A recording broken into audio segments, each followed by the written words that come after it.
Hello, Africa. Hello, Nigeria. Hello, the rest of the world. Once again, this is your boy, Dr. 96, aka The Realist. As I always reiterate, best gift you can ever give yourself is to be real with yourself at all time. Don't fake life. Don't live a photocopy life. Live your original version of yourself. It is my pumping pleasure to be on here today to discuss another vital, interesting, sophisticated, and current issue currently going on in Nigeria right now.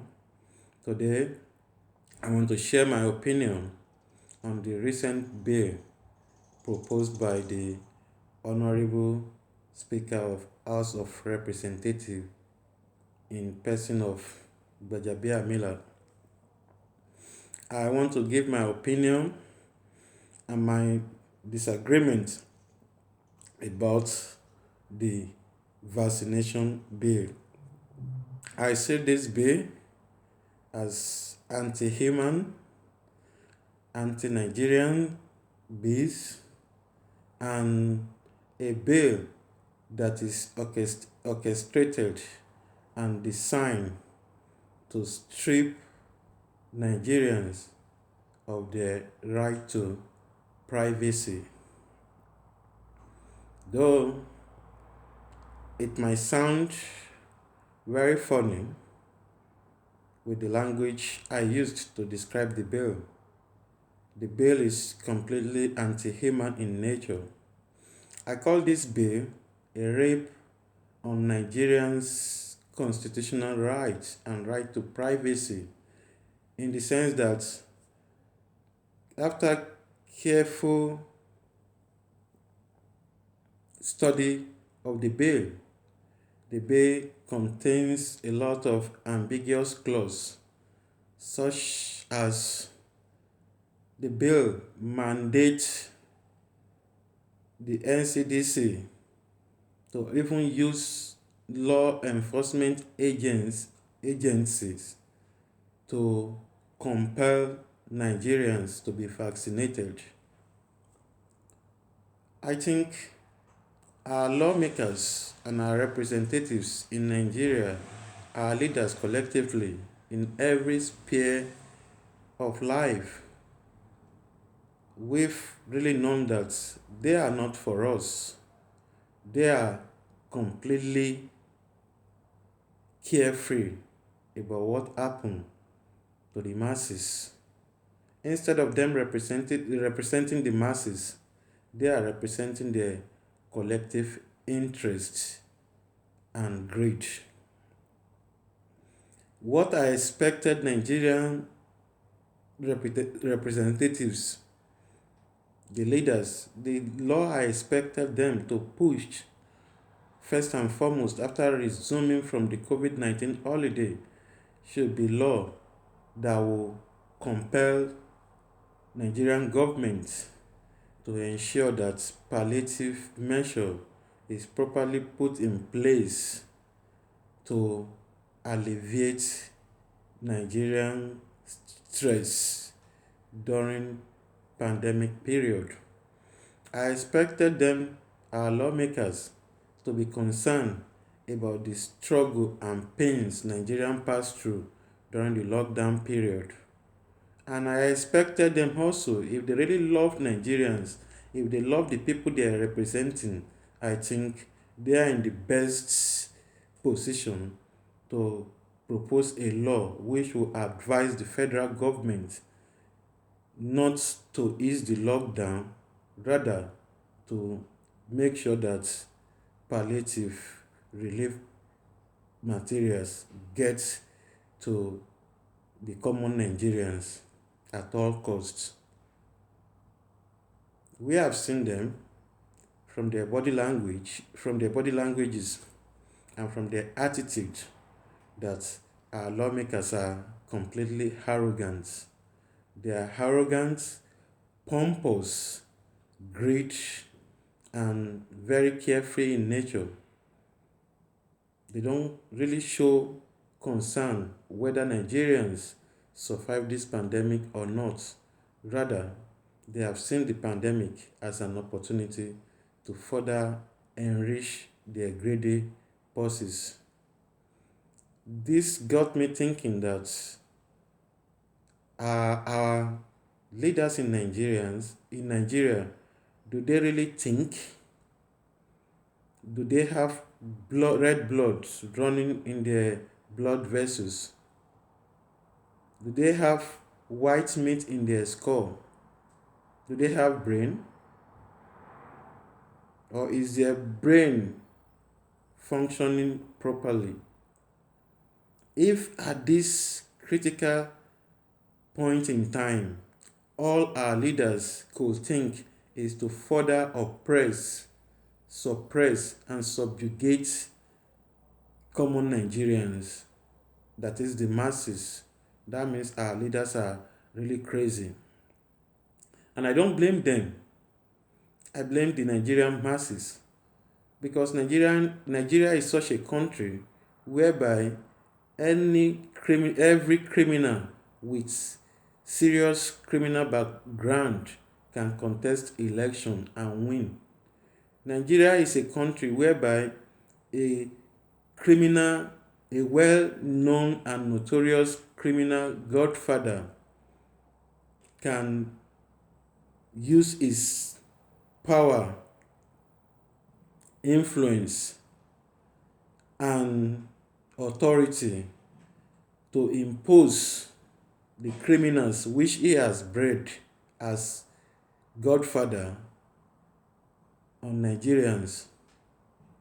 So we have a serious criminal, a notorious godfather criminal, infiltrating our political arena with his own criminal breed and trained entities.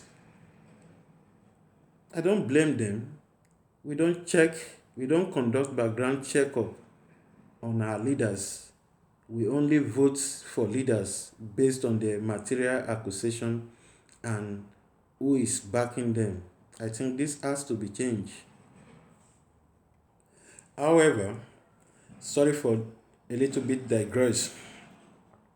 So let me narrow the discussion on the evil bill proposed by Amila. This bill is indirectly or directly structured to compel Nigerians to be vaccinated. Despite all the rumors, information, conspiracy theories lingering around, and evidential facts about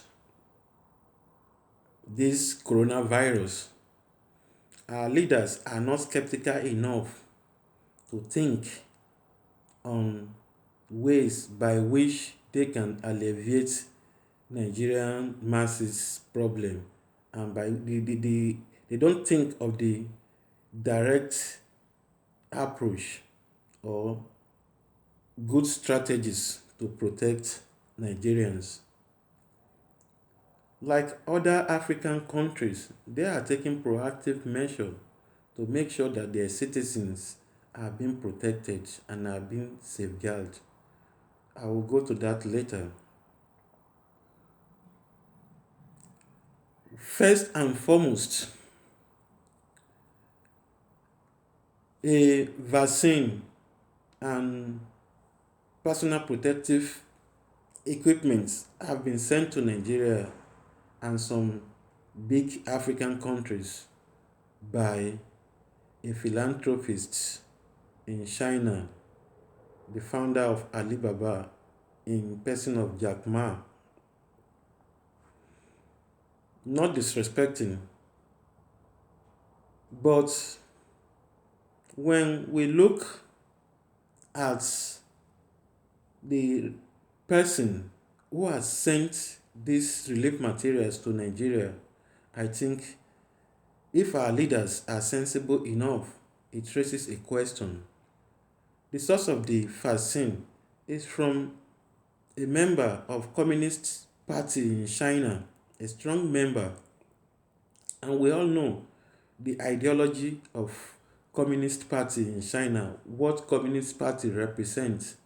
They represent nothing than oppression, abuse of fundamental human rights, domination, willing of power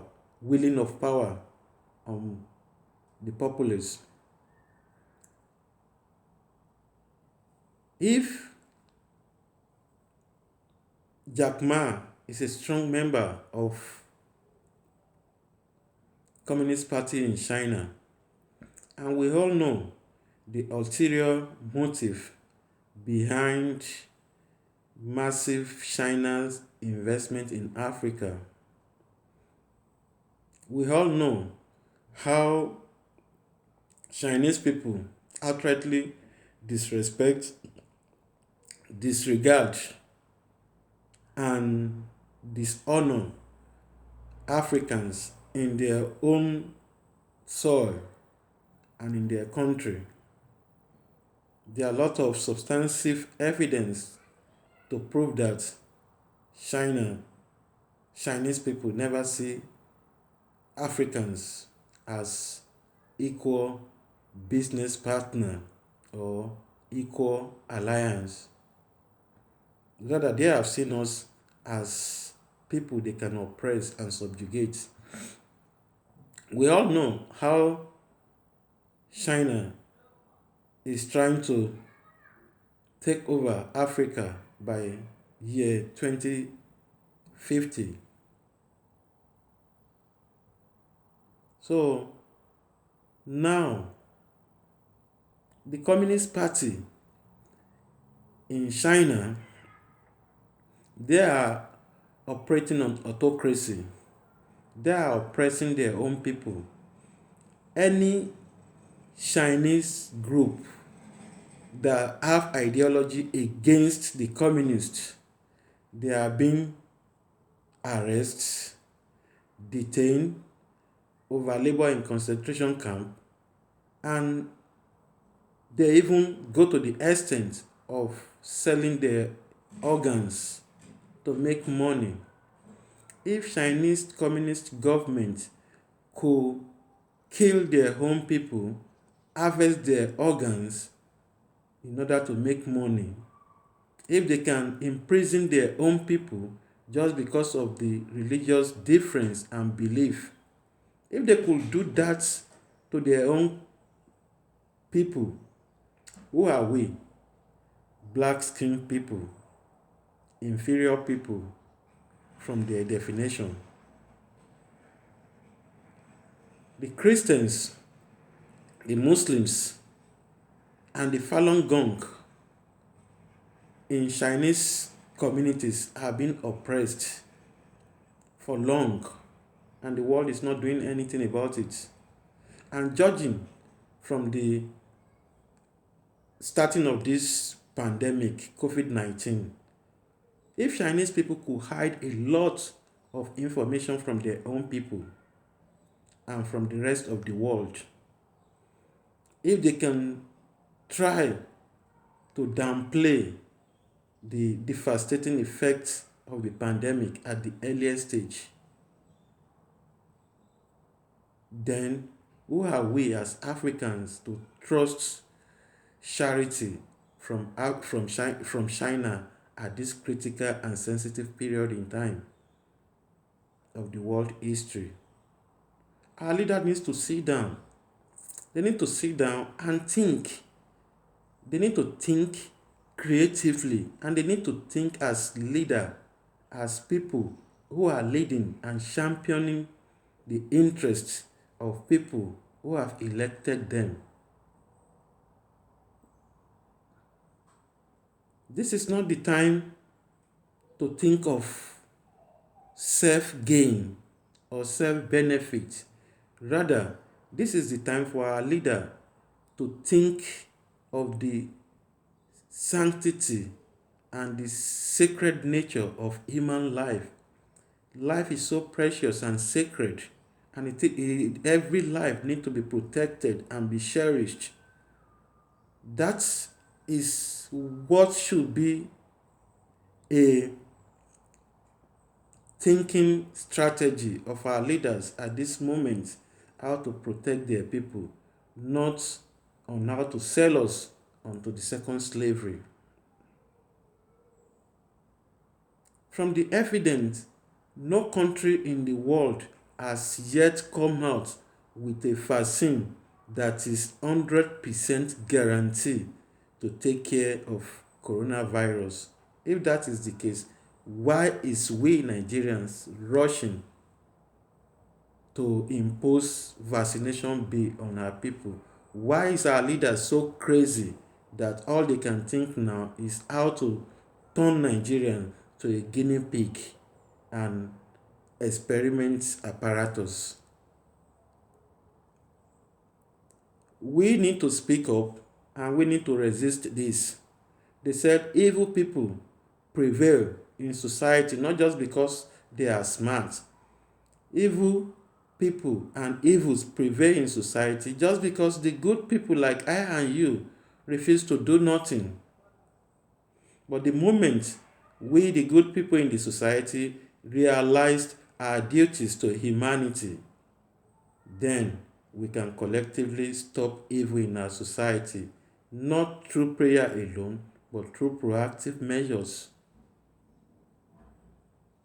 We have to embark on strong actions to resist the imposition of anti-human laws, such as this present law that is being proposed and sponsored by Gbajabiamila. We need to stop them. From the history of vaccination, the people who have produced the vaccine, they should tell us and prove by using the vaccine on their own people first. Then if they use the vaccine on their own people, if the vaccine works, then they can prove to the entire world the efficacy of the vaccine. But in a situation whereby the people who even produce the vaccine, they are not even using the vaccine on their people. Now our lawmakers are now making law that we should be vaccinated compulsorily. I think Gbajabiamila, I'm sorry to say, I think you need to think right. You need to think as someone who is upright in his thinking. And apart from that, the duty of lawmakers is to represent their constituency. People voted for you. People collectively elected you to represent their interests, to speak as their voice. It is pertinent, it is paramount, it is important, it is compulsory, mandatory for any lawmakers before pushing any bill to the House of Assembly or House of Representatives. It is pertinent that this bill need to be discussed by the grassroots people who elected you to represent them. You should first seek their opinion and their interest about the bill, not just because of your own greed and selfish interest and selfish gain, because you are so blind to the reality in the world, in the current world, because of your greed, because greed has take away the most sensitive and active part of our leaders' brain. Their greed has dominated the cerebrum part of their brain. They don't think as human being. The cerebrum is not controlling them. It's not controlling their activities anymore. Rather, it is their greed that is controlling their mind and their brain. This bill needs to be discussed with the people from the grassroots, from the people of your constituency. You seek their approval, they give you go ahead to project the bill, but you just wake up from the moon and just push a bill to represent your interest. We, the Lagosians, we are not part of this bill. And we are telling you right now and authoritatively that Gbajabi Amila, you should withdraw this bill. We know who you are. We know your history in America. You are a lawyer with some criminal record. But because Nigerians don't do their research, the Nigerians don't evaluate, the Nigerians don't conduct background studies on their leaders before election. That is what gives somebody like you an avenue, an opportunity to be a leader in Nigeria. You can't be a leader in America. You are not qualified to be a representative in a country with which is operating rule of law.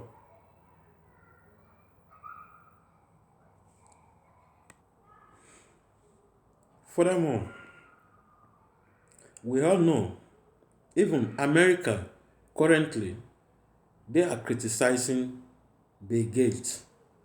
They are fighting Bill Gates. They are fighting his agenda of pushing vaccine to the world. The West, they are not even in support of Bill Gates' vaccine as we speak. We all know who Bill Gates is. We know Bill Gates' ulterior motive. All they are just trying to do, Bill Gates and China, all they are trying to do is just to depopulate Africa. And this is not a secret any longer. People don't ask questions in Africa. People don't make research. People don't study the environment. Why is it that there are a lot of high rate of infertility in Africa today? People don't know. If to me, if Bill Gates really loves Africa the way he supposed to be, I think what Bill Gates should be concerned about Africa is how Africa could be fed well. Why investing on vaccine all the time? Why not invest in agriculture so that people could eat well, people could feed well, and if people are feeding well, definitely their immune system will be very strong to fight any diseases, be it viral diseases, be it bacteria. Strong immune system is a very key factor in fighting any infection. Why is it that Bill Gates is not investing in agriculture in Africa? And apart from charity, investing in agriculture in Africa will guarantee Bill Gates more than 1,000 return on his investment. So we should wake up in Africa. There is nothing free. It's just like catching a big fish with a small bait. It's just like setting a trap for a rat. To me, I see charity like a poison coated with sugar. So African leaders need to be very sensitive. They need to be awake from their deep slumber. My major concern about Chinese vaccine and about Bill Gates vaccine is based on dignity of human life. Life should be protected irrespective of race, color, ethnic background, and religious or political affiliation. Every life should be protected. I watched Bill Gates. This is not a gainsaying. This is not a rumor. I watched when Bill Gates was interviewed about the vaccine he's trying to project into the world.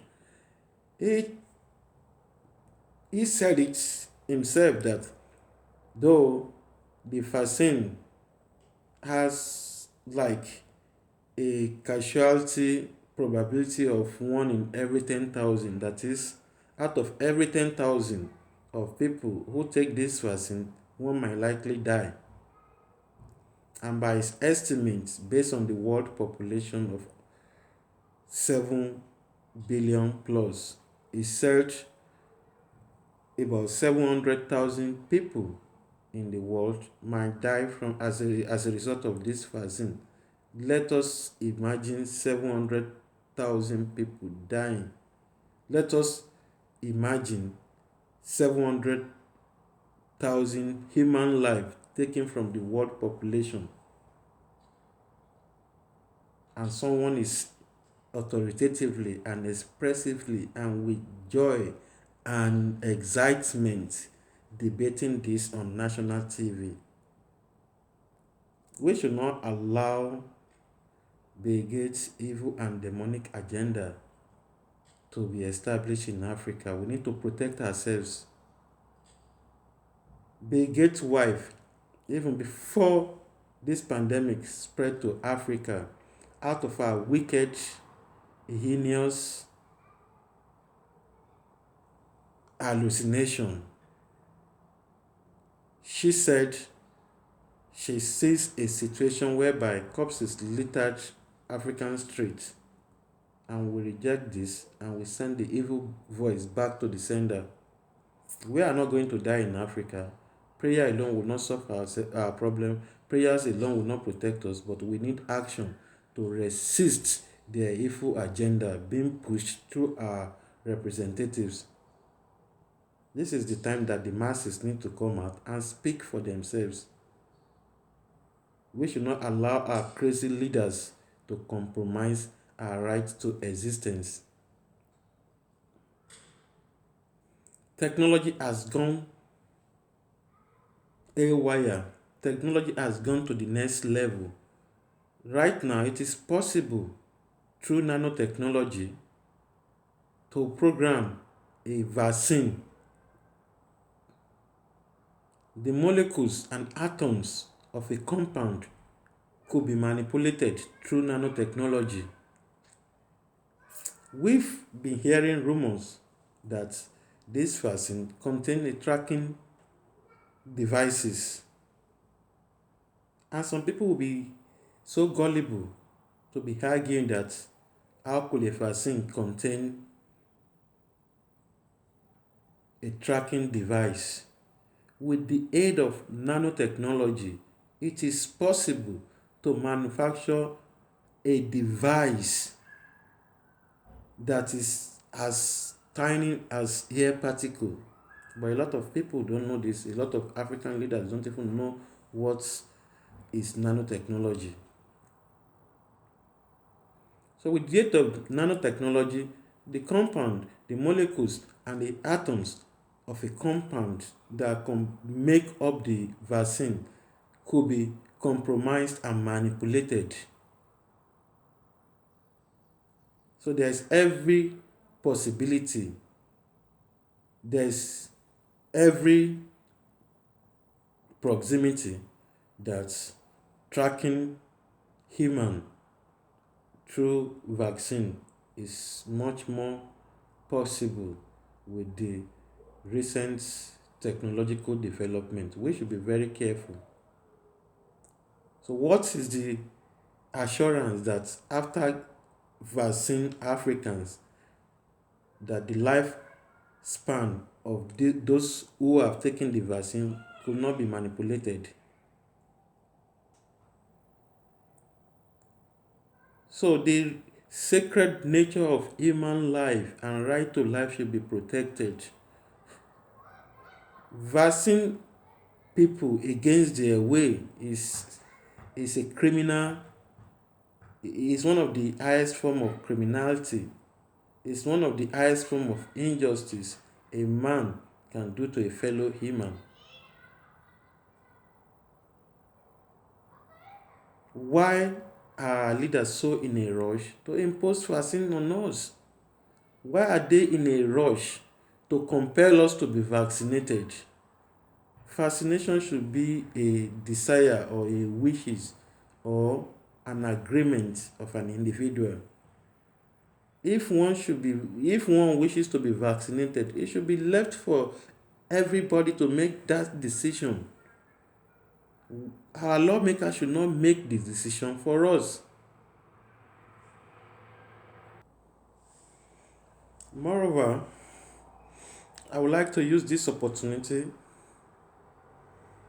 to challenge our celebrities in Nigeria and those who have a bigger platform on social media to use this opportunity and avenue to sensitize people of Nigeria and the rest of Africa about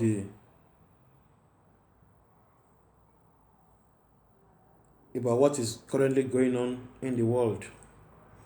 This is not the time that we use our platform on social media to discuss nonsensical issue. This is not the time for nonsense TikTok. This is the time not to discuss about who slept with who or who marries who. This is the time that we should use our platform and our space to disseminate information to the vulnerable ones. This is the time that we should use our platform to speak for the voiceless. We need to do this for the sake of posterity. Life is short and very unpredictable. Some people were here yesterday, but they are not here today. And some people are here today. Certainly, they will not show up tomorrow. That is what is called life. It is uncertain, it is unpredictable, and it is volatile. So while we live, we should use our platform and the opportunity to influence humanity positively. We should use our opportunity today to do the needful for the sake of posterity, so that posterity will remember us for good. I don't care if it is just one or two people that come across this video. I've played my part. Please play your own part too. Sensitize and give information to people and defend the dignity and the sanctity of life. We should hold our leaders accountable. Why are they in a rush to propose law to vaccine people? Why are leaders not making law for Nigeria government to look inward for the solution of COVID-19? We've seen a lot of African countries who are doing greatly, such as Madagascar and Senegal. They are fighting COVID-19 with their own local knowledge, and they are winning the war. The Senegal doctors and engineers, they collaborate with the aid of 3D technology printing. With the aid of 3D printing technology, they have been able to design a very, very, very cheap respiratory machine for their own people, just at the cost of $60. It takes $16,000 to import a ventilator from overseas. But Senegal doctors and engineers use their innovative idea to produce a ventilator that is just $60, which is less than 1% of the cost price of the imported ventilator. That means instead of Senegal to import one ventilator from overseas, they can use the cost to produce 267 in Senegal through their engineers and doctors' innovative idea. And they've also designed a testing kit Just at the cost of $1, a Senegalese could be tested for COVID-19 and the result will be out in a question of minutes. Why don't we copy good things? Why don't we enforce good things? And Madagascar, they have zero death rate. They have zero death record, and they have more than 70% recovery rate through their herbal drug. They've been able to come out with a local medicine that is taking care of COVID-19 effectively. Why don't we copy good things? Because things are working. People are using their creative and innovative ideas in such countries to get rid of the pandemic, to win the pandemic. But our lawmakers in Nigeria, they are not interested in winning the pandemic. Rather, they have turned the pandemic as an avenue, as a lucrative means of exploiting and looting the treasures. Why are we so crazy? Because of greed. And that is one of the reasons why Nigeria is not winning Boko Haram war for decades. Because people who are expected, who are trusted with the power and the strength to fight the insurgents, they have turned it to an avenue to amass cheap wealth without sweat. Our leaders should think. No man comes to this world with anything, with any material thing, and no man will go out of this world with any material things. And human life is very short. The maximum you can enjoy life for is for a century, that is 100 years. Then, even at 100, the body structure, the body frame is gone. So we should think creatively. Where are those people with the country's wealth yesterday?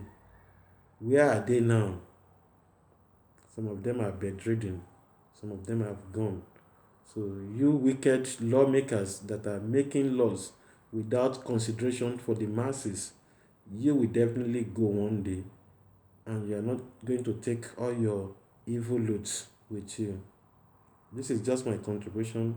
This is your boy, Dr. 96. Be real to yourself. Be authentic version of yourself. Be original version of yourself. And be sincere and be just. And do good. Love yourself. Radiate love. And love people. Respect people. Respect yourself. And trust God. No amount of material wealth in life can be equated to a life. We need to cherish our lives. And we should not wait for our leaders to protect us. We have to protect ourselves because they are not interested in our existence. This is just my contribution. Peace and love. Peace. Please, if you come across this video, if you are a like-minded person, please share to educate ourselves and to spread the awareness and to defend ourselves. Please do this for the sake of posterity. Thanks and God bless. Bye.